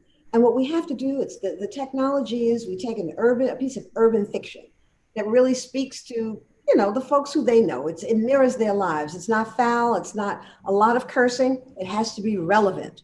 And they can download it on their phones. They can listen and read at the same time. You come to a word you don't know, you push, here's the explanation of that word and the pronunciation again of that word. There are ways, where there's a will, there's a way. Just want to say that where there's a will, there's a way. Absolutely. Thank you. And so we are coming to the end. I have one more point that I want to touch on. And before I do that, Susan and Dr. Hunter, I'm going to give you my last question that I want all of you guys to think about, but I want to give you the question now before I ask Dr. Jeff this point that I want to deal with, because it's something that we talked about when we spoke a few days ago.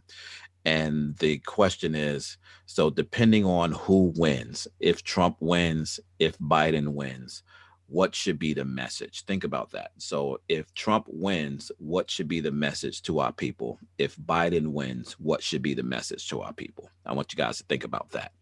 Dr. Jeff, one of the things that we were talking about the other day is, as we were talking about this level of anxiety, right, for voting, one of the things that we have to begin to start telling people is you got to carry that strength all the way to the point that you're standing in front of the booth. Because there is an engagement of intimidation that's taking place in this nation right now in communities with these parades, with voter suppression. Dr. Sheila talked earlier about the post offices and the mailboxes, and there have been all of these ways that they've always done for our people to intimidate us in coming to the voting polls. And they're ramping up these things in our community, specifically here in Georgia, Mississippi, Alabama, where those kinds of things have typically and historically taken place as well. However, I was just talking to a friend of mine in upstate New York yesterday, and she was telling me on how they went to the polling place, and in front of the polling place was a band of trucks with Confederate flags and guys with rifles and all standing outside of the voting.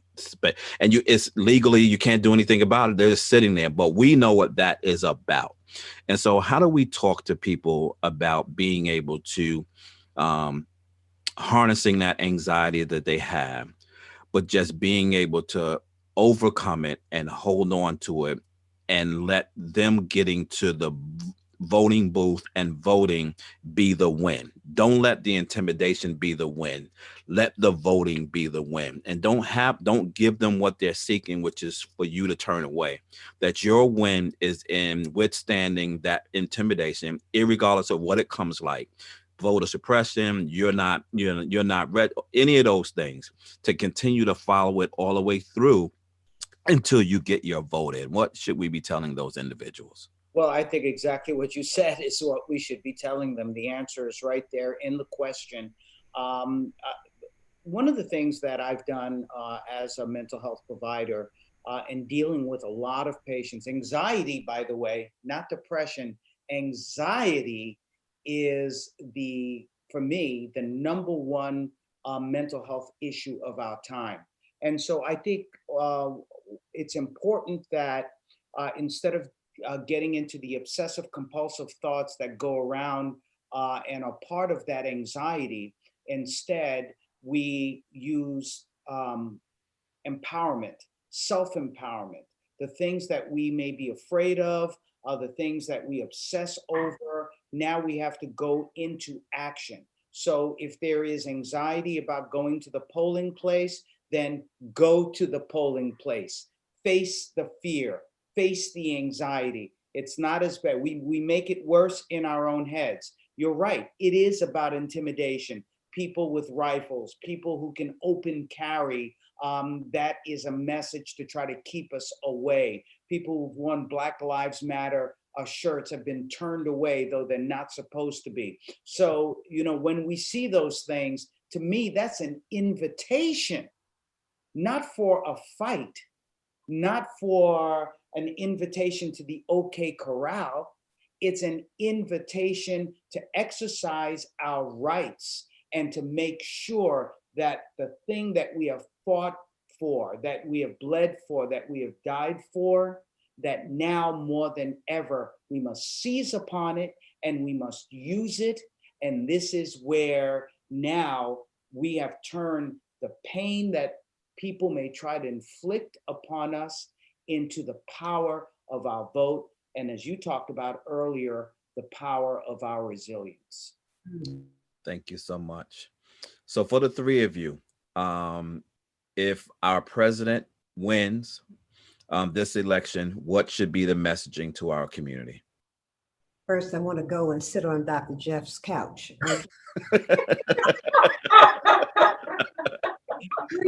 would be an honor. Where are you based? Dr. Jeff, where are you based? I'm in New York City now.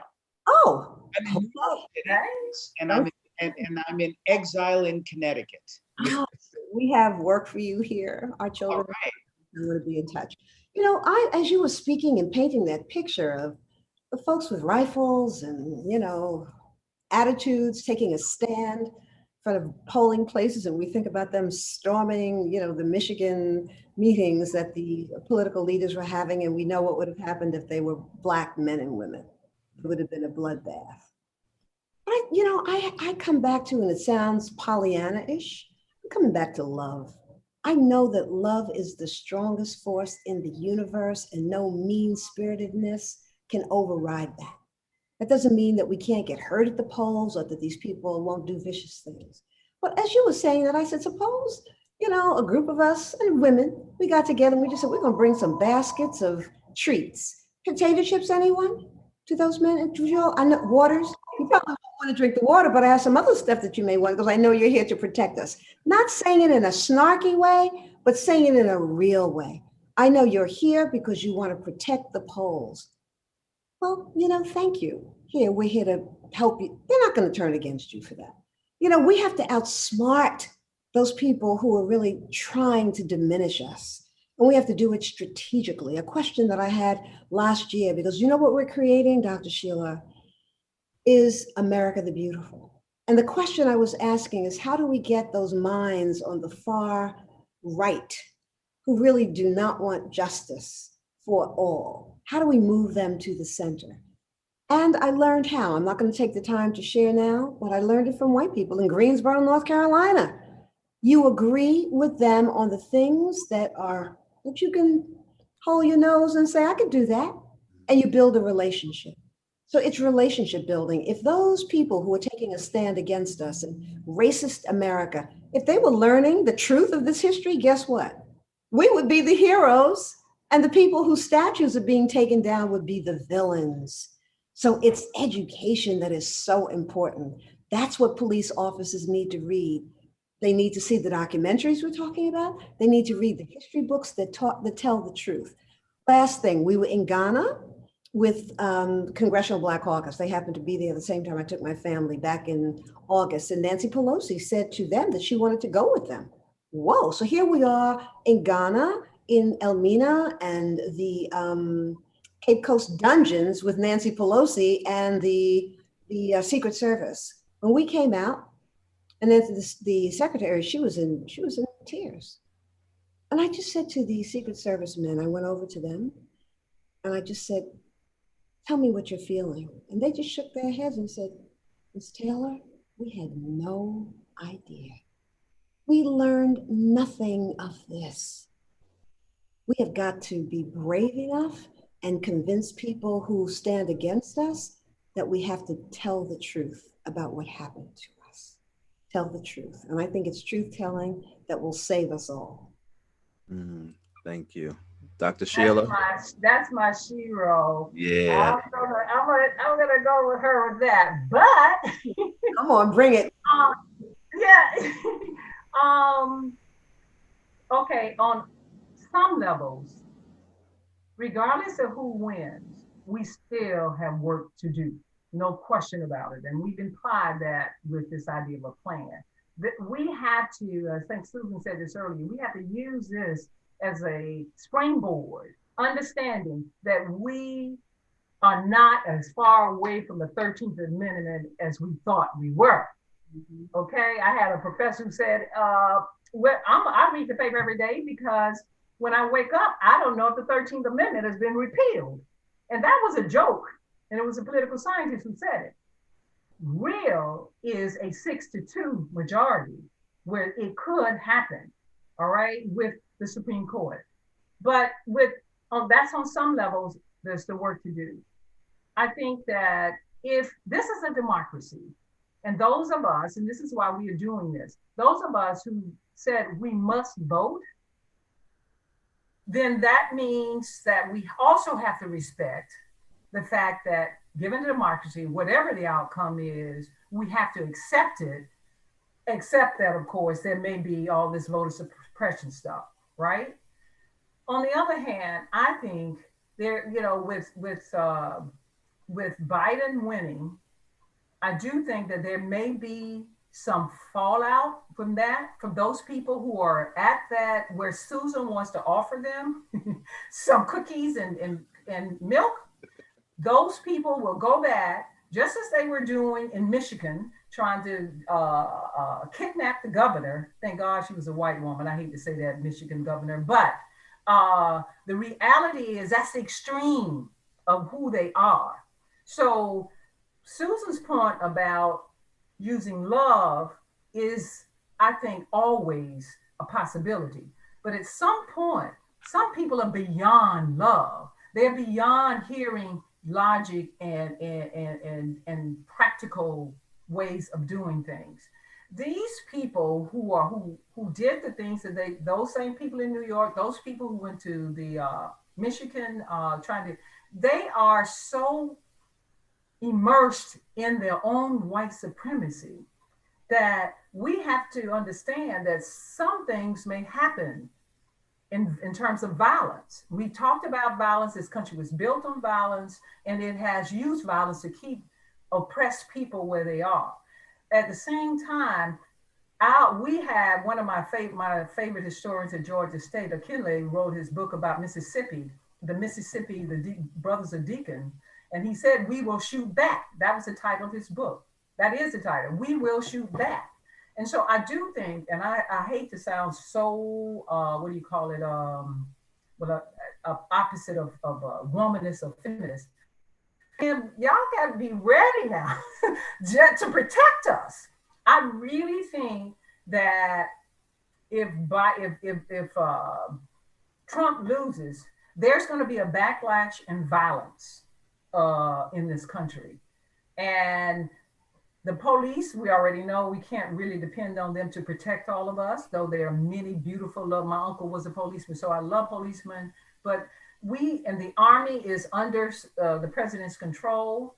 I have been feeling like civil war as a historian since Trump has been in office, that he's trying to take us to a civil war, and he's fueling that fire. And if you know the things that happened before the first Civil War, well, the Civil War we had, these same kinds of things are happening now, where the talk about woke, the white supremacists have been laying low for a little while, but now they are out there. So if Trump doesn't win, I do think that even though he may get on a plane and go to Russia or somewhere, because he doesn't want to leave in handcuffs, there will be people still so fired up that they will not be able to control their emotions because they're going to be juiced up, first thing. You know, that's how the KKK started. They were all juiced up and just ready to kill any nigga they saw, excuse my language.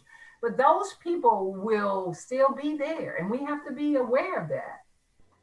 Well, I don't mean cookies and milk for them. And I didn't say cookies and milk. What I'm saying is that I'm imagining, as I was coming up First Avenue yesterday, you know, what Dr. Jeff said, if there was an army of people with Confederate flags who were armed in front of the hundreds of people, if not thousands, who were lined up to vote, that's real intimidation. How do I stay on that line? I can only stay on that line. Well, I can't look away. I mean, they're right there armed, and I'm afraid maybe a group could offer them something. But I think that we have to use everything within our power. everything within our power. I don't believe in violence, but I believe that it has a place. We have to defend ourselves. We have to defend our children. We have to defend our communities. I'm not telling anybody to pick up a gun, but I know if they're coming after my household and my children, I'm going to do what I have to do to defend us. I hope that that doesn't happen. And I would ask the question, how do we avoid that from happening? I know it's education, but we can't make that happen fast enough. Because if people were really educated, they would understand. You know what? My husband wrote about this so clearly. It's a cult. And there's no reasoning with people, doctors and Ken, who belong to a cult. Right. Yeah, absolutely. So we're 10 minutes, and I knew we were going to go all the way up into our maximum time of 2 hours. So we do have 10 minutes left. So let's swing it up. Can I answer that question? Absolutely. Go ahead. Go for it. And I'll answer it, in a very, short, simple manner. If Trump is reelected, I think that we may very well drift from a democracy, and it's already started, to an autocracy. And we are going to have to protect that democracy in every way that we can, because we're talking about already with Barrett being on the Supreme Court, possible repeal of the Roe versus Wade, of the ACA. I mean, we just see that this country may drift back to a place that takes away individual freedoms, that disrespects not just Black people and Jewish people and Muslim people and members, especially of the LGBT community, but it will be a mindset of not just suppressing the vote, but suppressing whole groups of people. So we have to be woke for that. If Biden wins, then we must keep the Democrats to their promise that is difficult for them up until this point of making sure that we have social justice. Amen. Yeah. Thank you for that. And so let's, before I give you this last question or statement, I want to hear from you all. Let's, I'm just feeling it in my spirit that we have to commit to come back on the other side of this and have this conversation again on the other side, so that we are then speaking from the vantage point of what has occurred as opposed to what we think is going to occur. And so whatever the messaging is that we have to have for our people on the other side, we can articulate that and begin, as Susan has said a couple of different times, we got a plan. And I think that if I'm just going to answer that question, irregardless of which one of those win, we still have to have a plan in place. And so we still got to that's what the blueprint is about. The blueprint was our plan. I think that's what Ice Cube was trying to do. He was trying to at least present a plan. It might not have been revealed in the way that he wanted it to be revealed, but it got revealed. And so I think that we in our own circles have to continue to create these plans so that we have a blueprint for where we want our people to be. But what I want you to just answer now as we close in the next 8 minutes, I'm the person who walks into the booth. I've heard all of the conversation. I've seen all of the commercials and PSAs. I'm wearing my, just voted, sticker on my lapel, and I'm walking out of the door. And I'm a person of color, since that's what we're talking about today, Black men, Black women, and their families. I'm coming out of the voting location with my sticker on. What should I be most proud of, and how should that motivate me to continue to do more? That you voted, that you did not waste the vote. Last time in 2016, a lot of people felt that their statement was to not vote, and we saw that it contributed to an unmitigated disaster. We can't let that happen again. Be proud you stood on the lines. Be proud that you sent in your mail-in ballot. Be proud that you are still there to try to make a difference. I'll just add an amen to that. Be proud. Well, I would add, I was going to say that too, Susan, amen, but I'm proud. I was proud because, like Kamala said, when she thought of her mother, and that's what I do. I think of my mother, who was a poll worker for most of my life, and helping and making sure that people vote and all the things that happens at polls. But I'm proud because I'm living up to my ancestors' heritage and what they have gone through. Nothing we could go through today would come to equal all of the things that our ancestors had gone, and they wanted this for us. So I think our pride should be not just for ourselves, but for all of our ancestors and those who came before us, to ensure that we could be here at this time to walk outside of that booth. Amen. Amen to that. Yeah, absolutely. And for me, I think, the one thing I was proud of, because I've already voted, is that I held up the bloodstained banner.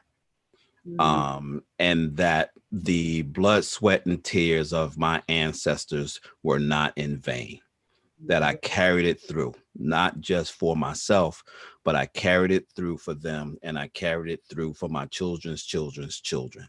And so that's the streamline, that's the legacy. That's what I believe voting is. Susan, you said something when we were talking the other day, and it was a statement, I think it was you, said the vote is the one thing that keeps things as they are. And so if you don't contribute, like Janine said, don't complain, just be quiet and live and deal with it. But if you want to be in a conversation, either get off the fence or stay on the fence, but be clear about where you are. Don't talk like you're off the fence, but you're sitting on the fence. And so those kinds of things we'll be able to see as well. Listen, thank you so much. You guys are all my sheroes and heroes. I'm overexcited about this. We're going to run this again, and I'm going to be pushing it so that people can listen to the comments that we've been getting. This has been a great, informative discussion. This is awesome. This is great. Could you run this again? It's the comments have just been really. And then somebody said, I kept asking, does anybody have any questions? And somebody said, I'm so locked into the conversation, I'm not even thinking about asking a conversation. And so that's how rich the conversation has been. Any last words from you all before we close and get ready for this vote on Tuesday? Well, I do want to thank Kenneth for helping me make this happen. I was, as he said earlier, bent on doing something around Black men, and he so rightly pointed out, we need to talk about all the family. And of course, got to me because children are a part of the family. And so thank you, Kenneth, and the Fathers Incorporated for co-sponsoring this with the Atlanta Alumni chapter of Delta Sigma Theta sorority. Thank you, my brother. That's exactly what I was going to say. I don't know, I'm sure it wasn't the first call between you, Dr. Fleming Hunter, and you, Kenneth Braswell. But that call went on for some time, and I was just really struck by the energy and the passion that you all were putting into this gathering we're having today. And then the follow-ups. I mean, emails came even a half an hour before noon today. That all the information was in place, and just, and thank you for being humble enough to broaden the perspective and not believe that because you had an idea, that's the way it has to be. That's really what we have to practice. But thank you for including me, for reaching out to me. Dear Dr. Sheila, I adore you. Kevin, Kenneth, I've got to work with you. And Dr. Jeff, you're here? Oh, you expect me. I'll get your number from Ken. You'll get that too. Yeah, I'll make sure that you get it on. I also want to give a shout out to Brenda Coleman, because she's watching, she's listening. She's made a couple of comments, and so she's on. I just love Brenda to death. It's just, I always feel like I cannot do enough for her. And the work that you guys have done, Susan and Dr. Hunter, with the University for Parents, that idea is an idea that is waiting for explosion. The work that we've been a part since day one, doing classes, A New Way Forward, and our fatherhood class. I mean, we started out doing one little small class, right, Dr. Sheila, a life skills class.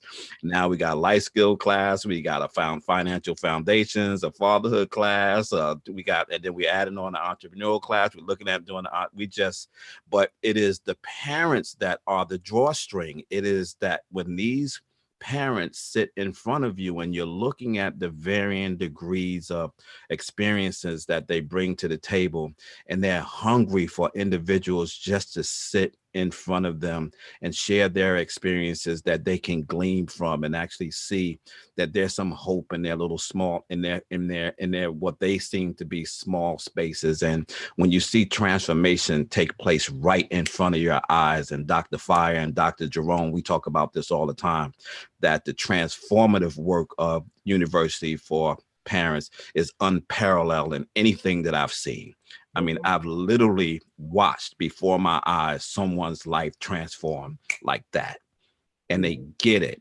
And that is the love that you're talking about, Susan, that we got to bring back to our community, where we are just taking of our time, of our spirit, of our calling, and sitting down at the table and pulling those who want to hear, and even sometimes those who don't want to hear, and just pouring into them and let them grab what they can grab. The rest of it, let it pour out, but leave yourself empty.